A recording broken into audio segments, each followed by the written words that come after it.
అబ్బబ్బబ్బబ్బబ్బా! ఎంత బావుందంటే నేను చూసినప్పుడు అంతలా వస్తదనేసి అస్సలు అనుకోలేదండి. వీడియోస్‌లో ఎక్కువ చెప్తుర్రేమో అనేసి అయితే అనుకున్నాను. Welcome back to my channel. First time నా ఛానల్‌ని చూస్తున్నట్టయితే సబ్స్క్రైబ్ చేసుకోండి. ఇన్‌స్టాగ్రామ్ ఓపెన్ చేస్తే చాలు ఇది ఆనియన్ చిప్స్ చాలా బావుందండి. ఫస్ట్ అయితే ఆనియన్ కట్ చేసుకొని ఐస్ గడ్డలో వాటర్ పోసుకొని కడిగేసి తర్వాతనేమో దాంట్లో కొద్దిగా పచ్చిమిర్చి కొద్దిగా కొత్తిమీర, కారం, నిమ్మకాయ, కొద్దిగా ఉప్పు, నేనైతే లాస్ట్కి అయితే కొద్దిగా ఆయిల్ పోసుకొని కలిపేసుకున్నానండి. చాలా అంటే కొద్దిగా చాట్ మసాలా వేసుకున్నాను. చాలా అంటే చాలా టేస్టీగా ఉంది.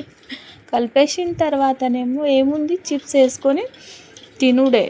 కొద్దిగా కలిపేసుకోవాలి. నా దగ్గర అయితే ఒకటే చిప్స్ ప్యాకెట్ ఉంది. చాలా అంటే చాలా బాగుంది. నా ఎక్స్ప్రెషన్ చూడగానే చెప్పొచ్చు ఎంత బాగుందంటే అంత బాగుంది. నా కూతురు కూడా అంతే చెప్పింది.